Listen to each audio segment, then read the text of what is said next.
there is so many overlapping champions. Thresh, Nami, Vayne, Ahri, Twisted Fate, Orianna, just to rattle them off. And I definitely think between Candypan and Creatine, it's the battle for Vayne, and it's been banned. That saddens me. It's been banned out by Alternate here, so obviously not wanting to let SK pick that one up as first pick. Lissandra taken away. We've seen both Kerp and Forellenlord. Forellenlord, of course, mostly without Lissandra. Ahri taken out against Forellenlord as well. Vayne and Elise on the other side here for Alternate, so I don't want Kevin to get his hand on that. Twisted Fate taken out as well. These are all headed towards Forellenlord. Are they going to first pick something like Orianna here? I definitely think it could have been a possibility. We do tend to see SK leave that mid pick till last. They do tend to try and save it for as long as possible. And in terms of the bans, Shen taking out another one that Kevin and Kerp both play. Kerp to phenomenal effect. I'm interested in the AD carries, Creatine in particular, with the fact that he just unbandaged his arm. He may decide to go for something that he has been playing effectively, the likes of an Ezreal. Or if he wants to reduce some of the skill shot and mouse moving effects, he could actually go with like a Caitlyn. Still be very powerful, very effective in lane, and it may actually play into a bit of a more passive type of style in his hand, because I'm genuinely interested to see how it works out. Only played with a trackball. That would that side of the hand that was broken wouldn't have had any effect whatsoever on him. But obviously not going to be the case here from this one. Kerp, the man with the trackball, though, has looking like they may lock in that Orianna that I talked about, or not. They may just go for Lee Sin, which is... wait a minute. Aranea, that's his name. He's only been here since the spring split. Just forget what I'm saying. It's all a load of balls. So, Orianna. Talking about that, and the reason they swapped back, right? Whether we're going to lock in the Lee Sin, it was for Aranea. Aranea and Hercubot don't necessarily share the same champion pool. They do play slightly different junglers. Hercubot tends towards the Udyr, the Zinzao. Over for Aranea, he likes the Elise, the Lee Sin, the Hecarim. So I think the talking was like, if we lock in Lee, we run the risk of losing Orianna. Ocelot may want to pick that up. But by securing it, I don't think we'll see Hercubot locking in a Lee Sin to deny it from Aranea, knowing that his champion pool goes deep. Knowing that it's banned as well would be another point to take into consideration for that one. It's all right. It's still jet lagged. It's a long flight home last week, so I'm going to go with that one. I'll make your excuses for you. So Jarvan the fourth here, and the Twitch locked in. Candy Panda played a lot of Twitch. Hercubot played a lot of Jarvan. No real surprises there. No, none at all. And Twitch is a champion that we've actually seen picking up more since the changes to Draven. The fact that his passive no longer does the bleed damage. A lot of AD carries that like that lane pressure and that damage have been moving over to the Twitch. Didn't work out for Genja in the previous matchup, but with the Thresh as your dual lane support, if you get hooked, it's a lot scarier than the likes of a Glitterlance, for example, which you can just flash away and things like that. So the Vi locked in here then for Alternate. We've obviously seen Aranea play that a couple of times in the last week, so no surprise really for me for that one. And J-Ree going in there for Nami, which actually is his most played support. He's not had the chance to get a Thresh, I think, as much as he'd have liked. 7 times he's played Nami up until this point in the game. So what are SK going to finish off with? Not taking too much time to decide on that one. They went with Rumble for Kevin in the top lane and Zed for Ocelot in the middle. I like those pickups. From the spring split, Kevin's Rumble was terrifying. It was probably one of the strongest Rumbles in the European League. When comboed with somebody being locked up with Cataclysm, or even held in place by the box, for example, that's a lot of damage that can come down from the Equalizer. Ocelot as well. His Zed play is a little more hit and miss. It's not guaranteed win, it's not guaranteed lane matchup victory. And coming up against an Orianna, as long as Forellenlord keeps his HP relatively high, he shouldn't be an insta-give material. So that may just be a pretty farmy lane, but I like the pickups for SK. So for Alternate here, we're talking about the top laner most likely for Kurt, possibly, maybe not here. So Karma being locked in then as the final pick of this one. Now, are we going to see that going in the top lane? Will that be in the jungle like we've seen Diamond running now? I think that's going to be top lane. And the reason I say that, I don't think Karma fits Aranea's playstyle quite as much as Vi does. So I do expect these lanes to stick. It's another interesting pickup, and it's, once again, just going to play into the mobility factor. You've got Ezreal, Nami, that's going to, Ezreal blink array, Nami lock people in place with Tidal Wave, and Karma's just going to be speeding up the whole team. Get that the mantra stack down, throw the E onto everybody, and you can kite.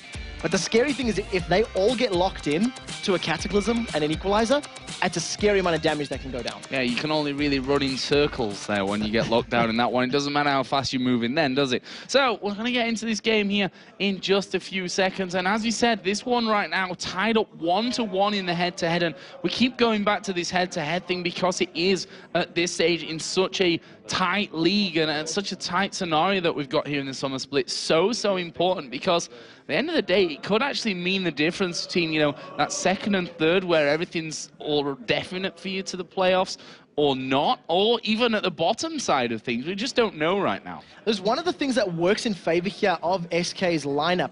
Because they've got the Karma, the Vi, and even Orianna, that's a lot of shields that come in. Karma can shield a single target, or she can shield a team if they're within range. Vi gets her passive, blocks some damage whenever she lands, damage from her abilities. Orianna going to be shielding people up. And against a burst damage team of a Rumble and a Zed, that actually is going to play into their favor as long as they don't get completely caught out and completely popped instantly. Those shields will drag it out. And you can see RNA on your screen. His look of focus right now, very serious. Yeah, it's definitely serious. Actually, paying us a visit in before this one, and we saw it in the video as well. And it's nothing new from RNA. The confidence that just emanates from him, to be honest. I mean, I think if they were like 0 for 20 right now, he'd still be coming in week after week feeling confident for the win. That's just the kind of person that he is. So we are going to get into game SK versus Alternate here, and let's talk a little bit about level 1, because this time around there are certainly some things that could change it up. Okay, so you never want to invade against a Nami or against a Thresh because of the power of the Aqua Prison and the Death Sentence. I actually think we may have another slow start to these level 1s, and you can actually see both respective teams. Kerp is going to be in so much trouble. Oh, puts down the flash away there. That hook was actually in the right direction for him. He's forced to flash away from that one, but you know, he's going to escape for now.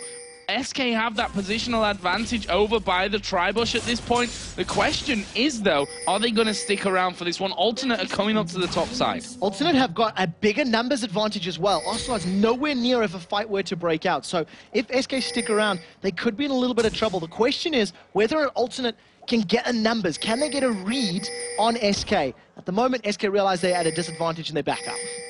Well, they know there's a ward there in that top brush, so recalling from the Tribush would actually be a great move on their point, because it keeps Alternate guessing on that front, but at the same time, they're not actually there. So it's going to slow Alternate down. You cause them to be a lot more cautious, as Ocelot just having a dance with his shadows. I've seen him in a few clubs dancing with his shadows before as well. Bit of a lonely guy sometimes.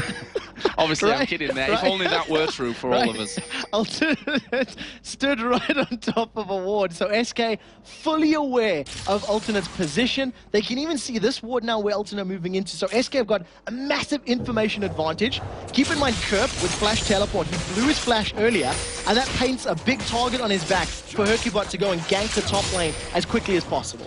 So there is a red buff start here then for Hercubot. We'll see what he does after that, and kind of expecting just to go straight over to blue, although they know that Aranea is on that blue side of things, and we can see that he is actually headed across there. Thresh moving in as well. Looks like they want to go for the steal. We'll have to see how quickly they can do this one. The numbers advantage is in favor of SK, so if Aranea does try to contest this, he's going to be in trouble. Wisely, though, going to just trade blue buffs, which is something we see very often these days, as both junglers stick to the side of the map where they've got more assistance from their teammates. Aranea is in there as well. Actually, Kevin is coming back here somewhat just to see if that is going down as well, and you'll actually be seeing these last couple of creeps going down as well, so he's going to have a definite timing on that one, and, well, the junglers get those blues. One thing that's happening at this point, though, is that Hercubot is sticking around to do the wolves, but Aranea has decided to do the same. Yeah, so just trading jungle camps at this point in time, with both junglers having double buffs up. The question is, where do the ganks come in? Where do they try to focus their attention? And realizing that Kerp has no flash available, Hercubot's moving down to the 3v1 lane. A knockup plus a death sentence on a target with no flash should be an easy kill. Well, that was a good guess from Kevin, I suppose. Just throwing the harpoon through there, smashing straight into RNA. So we got 3 men on both turrets now, and that's the move here from Alternate. They know that Curb can't go anywhere near his turret because of the lack of flash, so they're going to have to try and stick around and do as much damage to that turret as they possibly can. And we may see a turret going down for either side at the same time here. On the condition that Creatine stays focusing on the tower, they could get that tower in the top lane. You can actually see Candy Panda has even backed away, denying the CS, denying the gold and the experience. And it's exactly the same on the top. Both of these teams realizing it. What SK realized, they've got a 4 versus 2 in the bottom lane, and they've started a 4-minute dragon. 4-minute dragon kicked off as Kevin throwing those harpoons through. There is the first turret going down to Alternate in the top lane, but this dragon going very, very low, as is Hercubot, to be honest, but they are going to be able to pick up that dragon, and that will give SK a nice little advantage here, and a great read in these, 3-man pushes, early pushes onto these turrets. SK, because they've got the duo lane in the bottom side, having that advantage over the dragon. The turret itself is still alive, but that's only a couple of shots. 110 HP on that tower. The question is, can Candy Panda and Niv get to it before J-Re and Creatine get in lane? Because if J-Re and Creatine are able to stall out that tower going down, they could actually retain some semblance of map control that can play into their favor. Well, they are coming around here. RNA are going to join in from the side as well, but in the end, well, what are you going to do? So, always the danger of Nif just knocking you straight back out of there. RNA went very quickly. He used his Vault Breaker to clear the wall and then walked straight back into lane. So his gap closer had already been blown. He could have flashed and applied an on-hit slow that J-Re was giving him, but instead just decides to back away. It was a little bit too quick on the trigger. So duo lanes back into the bottom after just 5 minutes of this game. Really quick start to things. 3 men in the bottom as Nif actually going to get bubbled up here. Does get the pull onto J-Re as Hercubot is coming in as well. Don't think we're going to see too much happening from this one, although RNA is still hanging around. He's been spotted by that Tribush ward. So there's a pink ward on top of Hercubot's feet for SK, so they know that there's no vision from Alternate in that area of the map, which is why they were playing so bravely in that lane. In addition, if you look at the top, you can see Kevin. The wave is so deep, he's frozen that lane up, which means Kerp needs to wait for that lane to reset. Play goes down, they're trying to jump on Creatine. Not quite got it there. Ezreal, slippery as he is, able to arcane shift himself straight away from that one. And SK is saying, guys, we need this turret now. We did all that hard work early on, and there they do finally take it down. So there's a 1,500 gold lead that they've got from that early advantage. The question is, how do they rotate around the map now? Are they still going to leave the dual lane in the bottom and give Kevin time to farm? Because he has 27 CS to the 4 of Kerp. Kerp is basically a support champion now, even though that's a solo lane Karma, because he's got so little gold to work with. He's even got in the utility spec, so we'll see how effective it is now as they go 2v1 against Kevin. Yeah, and actually this could change things if they're able to pick up a kill from this one. They are going to go down. A lot of damage coming out onto Kevin now, down to half HP. He's going to flash, but RNA will flash as well. Has he got the damage here with that dueling potential early on? And no, he hasn't. Kevin just going to scoot on out. Karma has low on ability power, low on mana, couldn't continue chasing, but a good combination. You've seen how the utility of Karma really worked in their favor there. Got the on-hit slow from that inner flame Q with the mantra charge, and it just held Rumble in place. The problem is RNA wasn't able to close that one out. He needed more time to land those auto attacks. So Candy Panda and Nif have stuck around here in that bottom lane. The Vamp Scepter double Doran's blade start coming out off Candy Panda's Twitch already.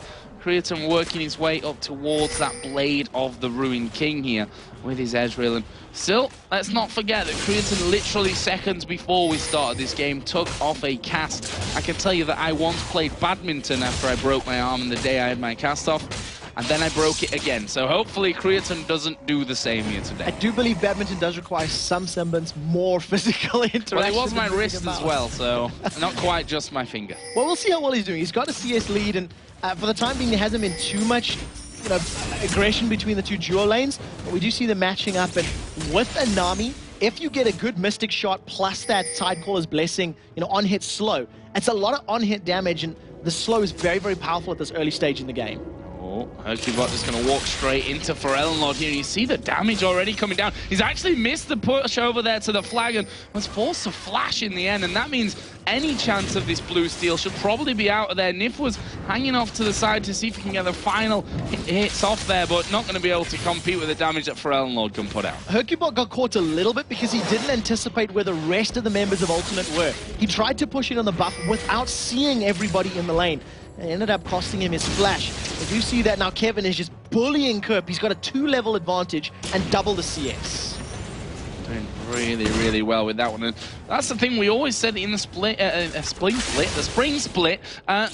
Why is Kevin not playing Rumble? We said that so often. He was banned out a lot against him, but for my opinion, we didn't see enough and haven't seen enough of this Rumble because Kevin is an incredible, incredible Rumble player, and we'll see how he really goes forward in this game right now. SK, of course, having a lead. Ocelot visiting top. So we'll see how quickly they can pick up a kill onto Kerp. He still does not have level 6 available, even though all of the abilities are there, and the shield that he's got is not going to be enough damage to block Deathmark plus Equalizer, which are both available. Luckily, RNA realizes the potential threat and is going to be in the area. He does have his Ground Slam ultimate available. Well, Kevin just getting hit there. And Jerry actually coming up to the top as well, so they could find themselves with a disadvantage in terms of numbers. And Ocelot just starting off the guns there, realized that Jerry was on top of him. Ward comes down into the brush, and that's going to signal SK to at least back off for now, but they've got pretty much the entire team closing in. And there's a great synergy here between Vi and Nami that's in lane. Once a Sultan Battery gets thrown down, somebody gets locked in place and you can bubble them up.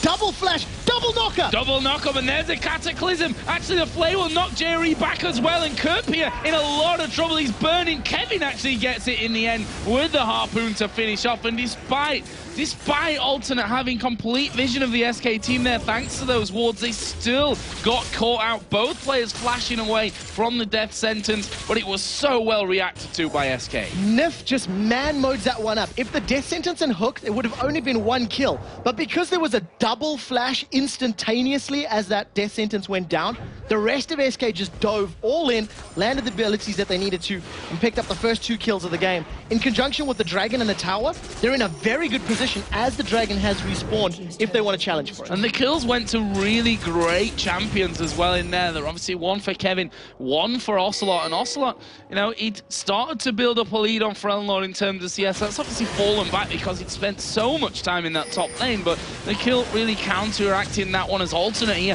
starting off the Dragon. Let's not forget the first Dragon went down early doors for SK Gaming with that 3-man pressure on bottom, but it looks like they may want to at least try and challenge for this one. Spray and Praise up for Candy Panda, they're going in! They're going in for this one, but there is Ocelot moving down as well. RNA are taking a lot of damage. Ocelot's going to go down as well. Spray and Pray not quite enough to get the kill at the backside either, but there's a great knock-up. Another great Cataclysm. Can they get these kills back here? Kerp going low. Hercubot super low. The Ignite ticking. Forellenlord gets that one. There's the speed boost we talked about coming onto Forellen, and now Kevin in trouble. He will fall to Creatine, and just like that, Alternate turning right back around. Dragon secured +4 kills. They simply didn't have their ultimates available. Deathmark was not up. Equalizer was not up. Candy's caught. He's caught from this one. Tidal Wave goes in as well. Candy tries to get out of there invisible, but not going to work out for him. Alternate pick up the another kill from that one, and they're going to take down the outer turret as well as that Dragon, plus the kills from earlier.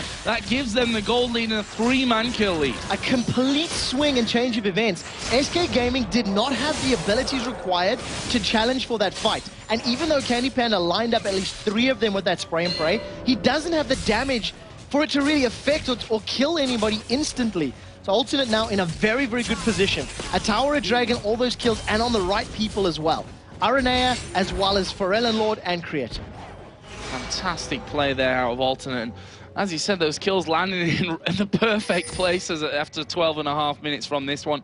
We did see that Forellenlord picked up that Seeker's arm guard a little bit early on with a Chalice, Double Doran's Ring, and the Sorcerer Shoes. On the other side, No, it's just giving Creaton that extra bit of a boost that he needs to get himself really going on this one. And we'll see what SK's plan is from this, because they obviously felt confident enough to have the duo lane there trying to interrupt that dragon, and then the rest of them to actually follow in for it. But that didn't work out for them, and for me that might signal SK to, calm down a little bit when it comes to actually challenging for things. Yeah, I agree, especially considering how good the start of the game was. They may have just gotten a little bit carried away with their excitement and overestimated how powerful they were. Hercubot's going to get caught out a little bit. RNA chases forwards, got a Salt and Battery, decides not to lock them down, and Candy Pan is in trouble. Yeah, he is there. We saw him going through with the Lantern just to get back into a safe position there, because Lord had used that shockwave in, was doing a lot of damage now.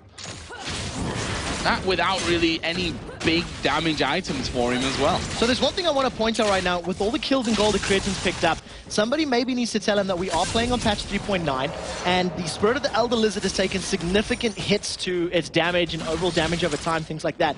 People have actually been trending away from it as far as that blue Ezreal build is concerned. But Creaton's showing he still wants to pick that one up.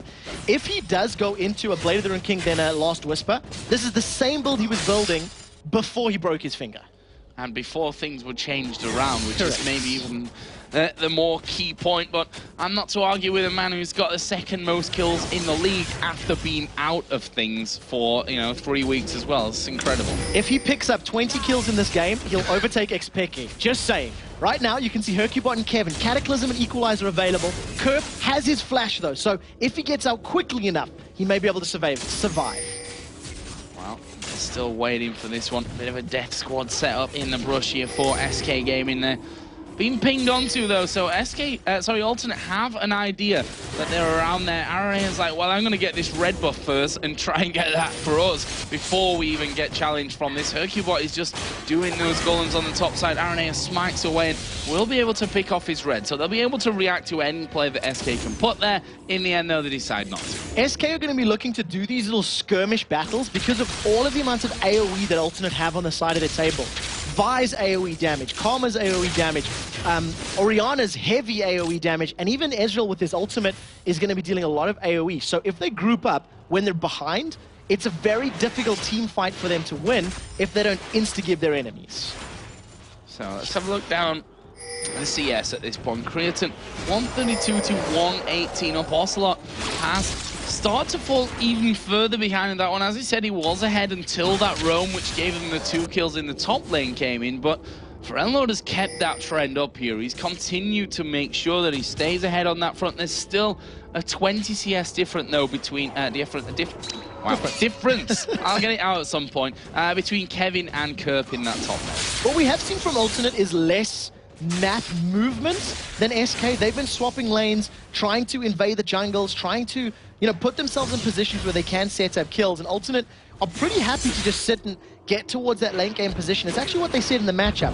Hercubot once again trying to jump in, and then they go Creaton. Going into Creaton, but RNA's position giving him a bit of a shock there, but now he's trapped up inside Cataclysm. Can he get away from this one? In fact, it's Hercubot that flashes completely out. Kerp uses teleport to come down bottom. They might be able to have enough pressure here for a turret. So Ocelot went a tiny bit early on to Creaton, needed a little bit more CC before the damage was down. Kevin does have Equalizer available if he wants to try and fight. Decides to just let that tower drop. They don't want to repeat of the dragon. And it was just the presence of RNA who kind of walked out the bush, then went back in, and also it's like, nope, not going any further for that one. Hercubot, I don't think, quite got the memo as he Cataclysm right in on top of them. And from his point of view, I mean, they got Creaton to half HP just with that little combo. They possibly could have finished him off there, but again, it's all about weighing up what you get and what happens to you from that. They may have both gone down in the long term. Don't forget that Jovin's also got that percentage of current health damage on top, so it is a little bit bursty sometimes if you can hit people, but unfortunately Creaton wasn't really healthy enough for that to be big enough to drop him down. What we do see now with the tower going down and with the fact that Alternate have just bought their items, they're actually in a stronger position to challenge for the dragon that's just spawned. And you can see Kerp is actually putting all the vision around as well. So that's probably going to be the next big fight. You can see everyone's positioning for it. All 10 men coming down towards this bottom area. Creaton just keeps up that poke damage as much as he possibly can.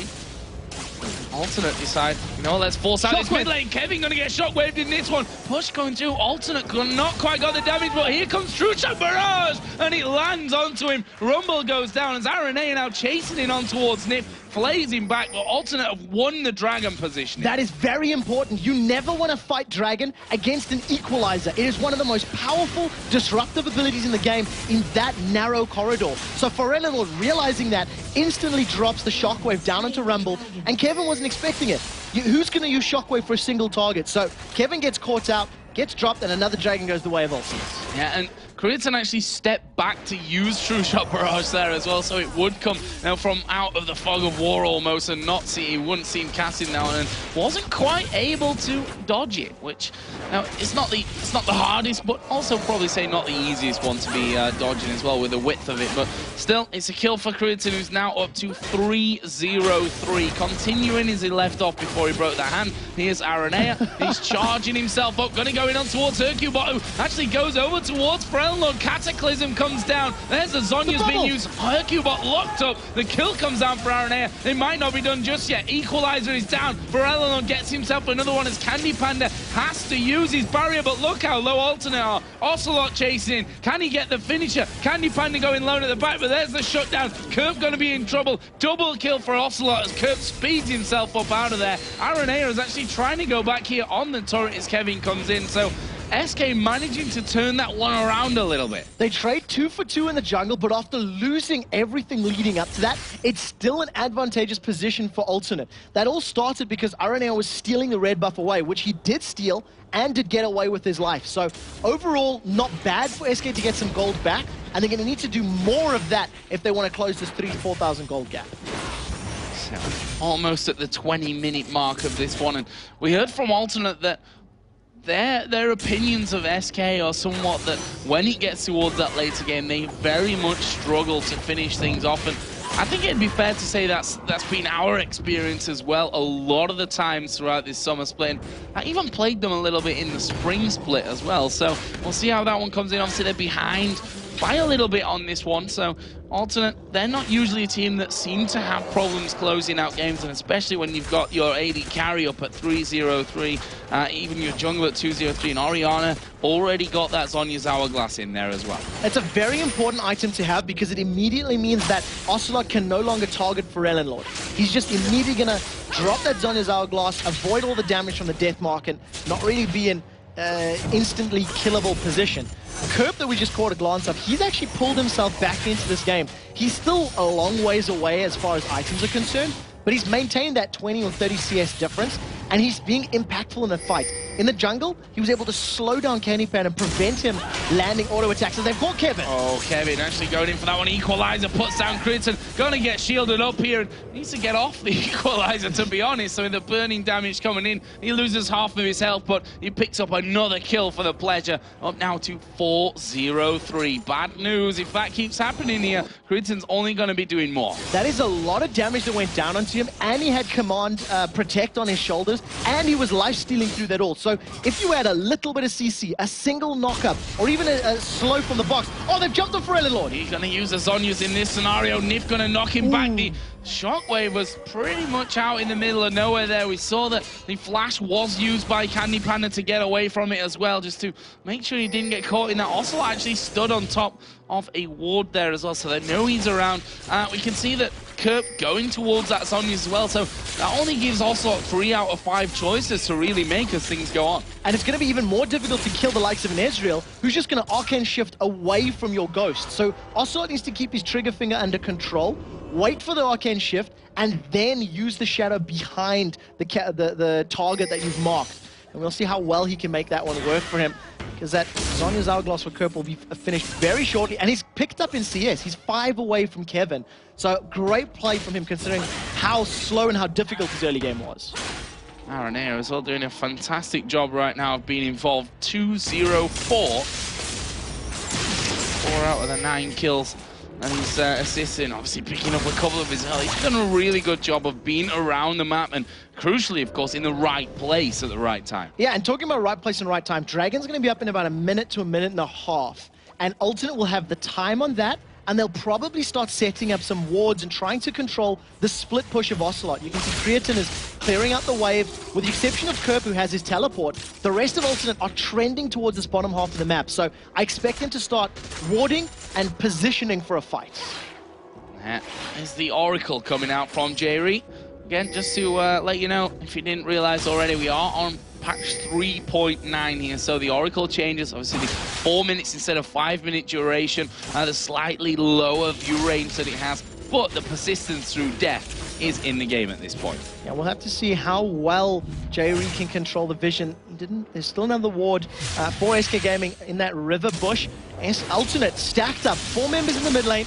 I believe Kerp is getting close as well, so it's actually 5. There comes Hercubot, thinking about Cataclysm, decides against it at the end of the day. Yeah, I don't think that would have been wise to actually even try and get them all inside of that one, because I just think that the damage coming out right now from Alternate can easily match and beat that of SK's. So fighting, I don't think is really in SK's interest right now, but they have to hold off. So we do see that Ocelot has just joined, and if they can combine Equalizer plus Deathmark, it may be enough. It looks like that's what they want to do, as Hercubot and Ocelot are sniffing. They so badly want to go. Equalizer's blown. Equalizer going to be blown as they going on towards him. There is a shockwave coming out. True Shot Barrage comes in the back of it as well. They're so very low. Kevin goes down to Pharrell Lord, and they're not done just yet. They're attacking the towers. Pharrell Lord actually getting really close to taking too much damage there, but look at that. They basically wedge themselves in with a nicely placed shockwave and are able to take the turret with them. But that's not over just yet. Aranea here being flashed onto by Ocelot, and there's a kill back. Well played by Ocelot to instantly react as soon as he got vision on Aranea, but because of the numbers advantage, Alternate should be able to pick up this dragon. I think this may have been the original objective, and they just went, hey, we got a minute and a half to kill. Instead of passively sitting in the lanes, let's go pick a fight. Let's go challenge SK, and it worked out completely in their favor. That's Dragon number 3 of the game for Alternate, as Candy Panda there just in the middle has to back away somewhat, but he's coming back in here with this stealth, and if they can get a knock-up, they may try and challenge. That doesn't happen though. It was a 3-on-2 in the end. They've just coming into the back to make it 3-on-3, but Alternate don't want to fight it. Ocelot has been split pushing lanes this entire game. He was in the bottom lane for the last 10, 12 minutes. He's now roamed up to this top lane, stealing the golems away, and basically trying to take control of the map through pushing the minion waves against Alternate's towers. The rest of SK have stacked up in the middle, but there's only 3, and they know Kevin's in the bottom lane. So if this Assault and Battery is available soon for Aranea, he may pick a fight. First up is blue buff for Pharrell Lord. He's now got that themed Unholy Grail added in there. As I said, Ocelot did decide to back away. A couple of other items have come in here. The Zhonya's Hourglass now finished for Kurt. There was a last Whisper picked up for Creaton. So, as you said earlier on, actually going for exactly the same build as we saw early on. And there's a red buff steal from Creaton, just as we're talking about it. Ladies and gentlemen, Creaton is back. There is simply no other way to put it. 4-0-3 with the broken wrist that he's unwrapped on camera. And he's playing perfect. He's using a build that has been trended away from as far as the rest of the LCS is concerned, but he's making it work for him. One of the items that was picked up that's very important, Ocelot just got his last Whisper. And against double Zhonya's Hourglass, without the Deathmark damage, that's going to help him do the auto attacks and all of his other abilities to amplify the damage. And at the same time, with the Zhonya's Hourglass, doesn't make the slightest of difference. So it's going to be about targeting here. Ocelot has to hit the right man as Pharrell Trying to get hooked there by Nif, and here is Ocelot coming in on towards Kerp. He's going to Zhonya's up as Aranea comes around the side, and Kerp, he's managed to get away up until now. Ocelot going to jump towards him. Kerp speeds up to escape, but Aranea with the red buff on going to be sticking to him. Pharrell Lord, though, comes around the side, picks that one up, and now Creaton, the one that's in a lot of trouble. Is he going to get shut down? He might get a kill to go with it, but he does get finished off there. That's a nice shutdown for Hercubot. So well played. A lot of gold that goes into Hercubot's back pocket. It probably could have been better going to the likes of Candy Panda. They've got Pharrell Lord. There's a box going down. Tidal Wave coming in as well. The Shockwave, though, going to rip through Nif. He's a dead man here. Kerp comes with the teleport to pick that one up, and that will be another turnaround. These fights been very back and forth. Overconfidence there from SK Gaming. That was a support and a jungler picking a fight with a mid laner. For Red Lord, he had his Ignite available, he had his ultimate available, and it's not something they should have done. Because of those kills, Ultimate now have a numbers and positional advantage in the top lane, and this is going to be the 5th tower of the game in favor of Ultimate. Well, Kevin has come on to this one, but honestly, Equalizer is probably the best he could manage, but that's on cooldown right now. Won't make a difference as Aranea starts walking towards him. Dashes back off though, and Alternate gonna be happy with the turret pickup, and they'll just go back home. That's turret number 5, as you said, for them. Right now, they have a healthy gold lead. We're not yet 30 minutes into this game, let's not forget. And you've seen as they were retreating away, one of the things that is very powerful about Karma's kit is the ability to have that mini Shurelya's Reverie. You pop your mantra stacks, and then use the E, which bumps it up. I think it's like Defiant or something like that. Gives you the movement speed buff for your entire team as well as a shield. And as long as Kerp is very smart about how and where he uses that, Alternate should technically never be caught out. There's no crescendo to lock them up. There's no super hard CC that can hold them in place. There's Aranea, flashy as ever, going back. How fitting that he'd have a recall sound. If he could recall in real life, it would definitely be incredibly loud so that the whole town could hear, I'm sure. Right now, he's justifying it as well. 2-1-6, as we said, done so very well with this Vi in the games that he's been playing with in the recent past. Right now, Jerry again with the Oracle on up by the Baron, and there you see the slightly changed view range as he goes up there and didn't spot the ward. Yeah, it is a smaller radius, so you need to get a little bit closer to those wards to clear them out. Jerry also maybe not using attack move in that one also could be a factor to playing it. He's had that Oracles for probably about 10 or 12 minutes now, actually. That should be the 3rd of the game, if I'm not mistaken. And it's something that he's been doing very well. They've completely controlled the bottom half of the map as far as vision is concerned. And every time Jerry does clear those wards out, you go, no attack move, finally uses it. And it's just playing into Alternate's favor. Now they're going to start baiting for Baron. Because Jerry's clearing the wards out, so it's just saying to SK, we might be doing it. It's up to you to come check. I saw Runic Bulwark being picked up there, which may have confused a few of you because obviously it has been removed from the game in 3.10 as Oslo here going to get caught in the assault and battery. For Lord going to take a lot of damage, but he's got Zhonya's. He's trying to use that just for the escape purpose as Ferelno gets away. Shockwave gets 2 of them. Ocelot still alive here somehow as Aranea and Kerp both joining the fight from the side now. Kerp going to be picking one up. Actually, it's Aranea that gets it in the end, but Kerp is still going here. Going to get thrashed back there, but they're on top of Candy Panda. There's a there's an Oracle. You can't go invisible from J-Ree, and that will be 2 kills picked up, but nothing for Alternate. I have no idea what Candy Panda was thinking during that one. He got caught out a little bit and thought, well, maybe I'll take them on a walk. I'll stealth up and run past, see the Oracles and went, oh, damn it, got dropped down. So Alternate, the numbers advantage, they're going to pick up their first Baron of the game, and we'll see how quickly they can close this out. Alternate team not just sit on their laurels when they have that Baron, but they do like to pick fights and chase in. As you can see, they want to catch Kevin. Yeah, just sped up there by Kerp, all moving in as a unit, and Kevin, luckily for him, had already backed away. There's a blue buff stolen away, and you can feel it, you can see it slowly but surely. Alternate strangling SK out of this one. Ocelot, he's trying his hardest here. He's tried so hard throughout these last, let's say 15-20 minutes maybe, not quite that long, but he's done a lot of split pushing. He's been in this bottom lane, in the top lane, almost exclusively. The problem with that is that Alternate right now with Baron on can dictate what they do with the game, and Ocelot really is only there to stop them, to slow them down from any kind of push and say you have to come and at least push your waves back. SK have not made a play on their terms since Dragon, and that backfired. They have tried to pick fights after they've lost fights. So there's been stragglers that have said, hey, we can kill somebody because they're a little low, and that's backfired for them as well. Ocelot has just started to recall as the rest of Alternate sneak all the way past him. Another Dragon's going to go their way, and SK, if they don't make a pick with the Z Jarvan combo very early on, they're just going to continue losing team fights until Alternate are knocking on the inhibitor base. Well, we see Morella Nomicon now added in there as well for Kerp, so he's going to be enjoying that one. AP cooldown reduction coming in as well. Constant damage, and I think we underestimate sometimes how much that Karma can actually do in terms of damage coming in there, as we see Alternate here closing in on towards that inhib turret. Well, they are bashing away on that one. You can see that All of SK are around. Arenea's managed to catch a Hercubot, a good equalizer, but there's no CC to hold anyone in place. Problem is, it didn't equalize anything from that one, as we are going to see Zhonya's being used here. Ocelot goes in, Shockwave will explode one. Ocelot is going to go down as he jumps in the middle of the pack as well. There's a Cataclysm coming out, and Alternate quite low from this, but they've got more damage than SK, and they're going to keep pushing through. Nif gets finished off there. Kevin did get one on his way out, but it is just his way out. Alternate going to get the in him. Look at the HP bars. If the equalizer had gone down while Cataclysm locked up members of Alternate, that fight could have been the complete reversal. Instead, 4 members of SK are down, 20 seconds on the clock,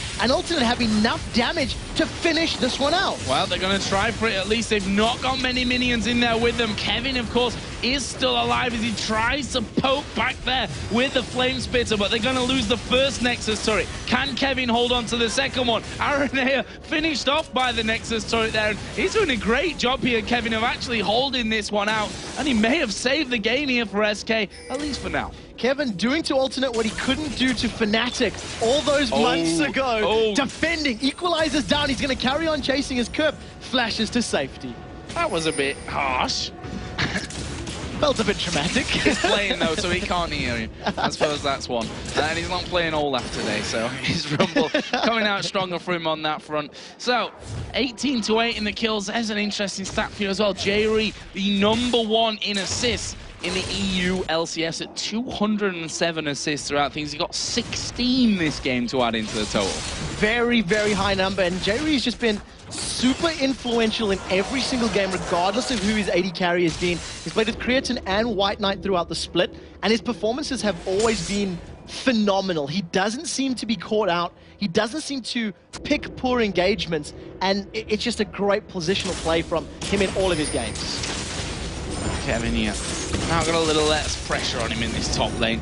Well, get rid of that wave, but no, Baron is still there. It's not got too much time. In fact, it's going to time out any second, as I mentioned that one.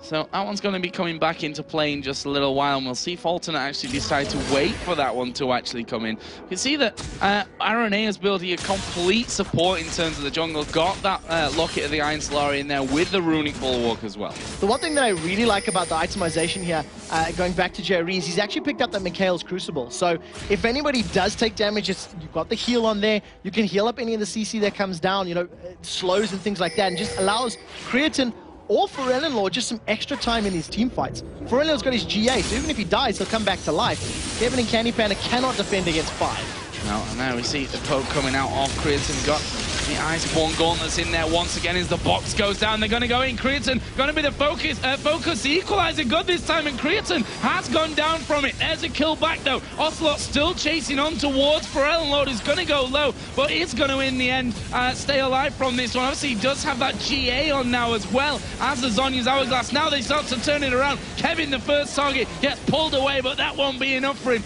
SK on the back for Alternate should at least get a turret here. That was the team fight and coordination SK needed 20 minutes ago. They needed to land the Cataclysm and Equalizer together for their last 2 or 3 fights, and it did work in their favor a little bit, but unfortunately, on the retreat, Alternate had too much damage to deal with. And that's the thing for Ellenlord. Sonya's not used there. GA not popped there. He's coming up twice in this one, and he's going to cause you problems time and time again now with that Rabadon's Death Cap added in as well to the items that we mentioned a little bit earlier on. And Alternate, as you said, they lost their AD carry, the big man in there. They started to back away, but they realized once SK have got those ultimates down, they can actually turn around and face them, you know, in that 4 versus 5 even scenario that we just had. There's very good communication from Alternate. They were attacking and focusing down Kevin first. They needed to get rid of his AoE, get that Flame Spitter damage away from them. And as Kevin went lower and lower, the rest of SK were forced to retreat. Ocelot as well as Hercubot are now getting some vision.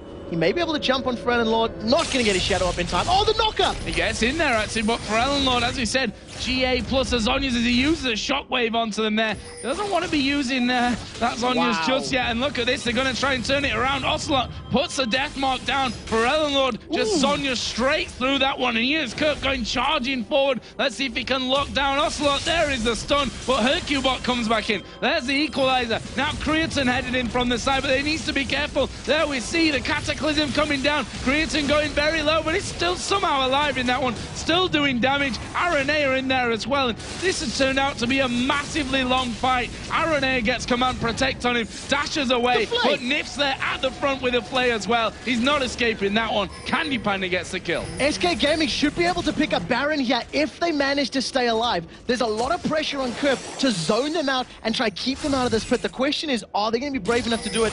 Probably not, because there's super minions in their base, so it's a very risky prospect for them. And Kevin, poor soul, he's the one that's charged with going back there once again to get that one done. And well, they can't do this Baron right now. Alternate are still actually waiting around there, so they're biding the time till SK push away, defend up on that base, and then may just decide to go in for it anyway once the two come back up.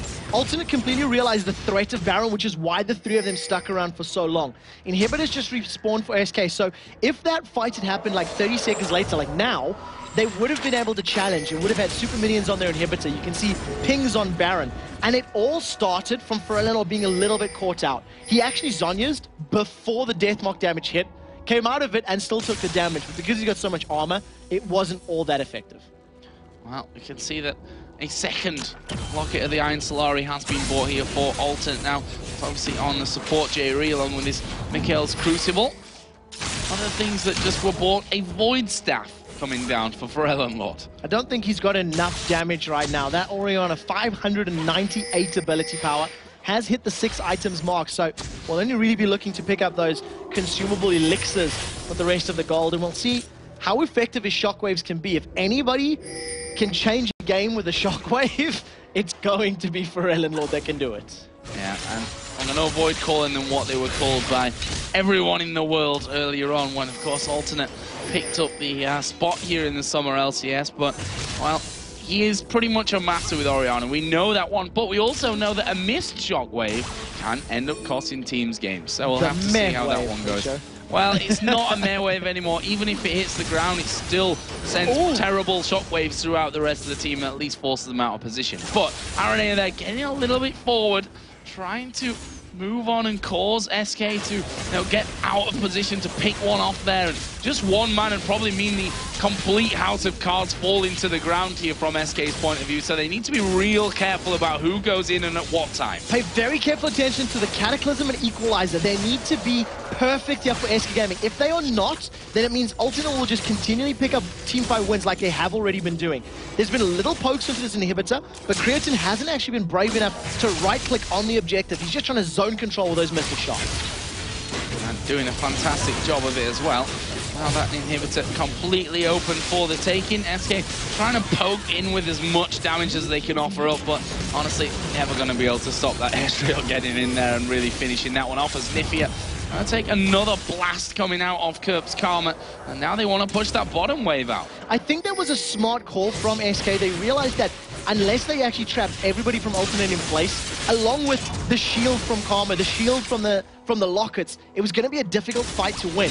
Now, RNA showed in the bottom lane. This could be the go signal for SK. Oh, Hercubot, though, you see they're sliding in, trying to get the knock-up, trying to get into range to start something nice for SK, but in return, he takes pretty much half of his health straight back, and now Alternate are looking to move towards Baron again. And while on the retreat, I just take a look at Creatine's items. I'm not sure if he's forgotten he's an AD carry or if he thinks he's a jungler, because he's picked himself up a Spirit of the Ancient Golem as well. It's blue, that's the key point. That's the key point, all right. So it's just the blue items, and we'll see how well it works. They've caught different Ocelots! Oh, well, they're both going to be pretty much dead here. We see the GA coming out, bubble a little bit too early as the death mark comes onto Creatine. Actually could end up being in trouble from this one. Equalizer going down. Creatine stuck in there and actually will be finished off there by the Equalizer. Not all bad up until now for SK, but look at Candy Panda. He goes down. Kevin trying to get an Ocelot. The shield's just too much for him there. That GA still alive for him. Hercubot and Ocelot have both come back home, but there's 4 men still alive for Alternate to push. This is going to be a difficult team to defend against. There is no death mark available,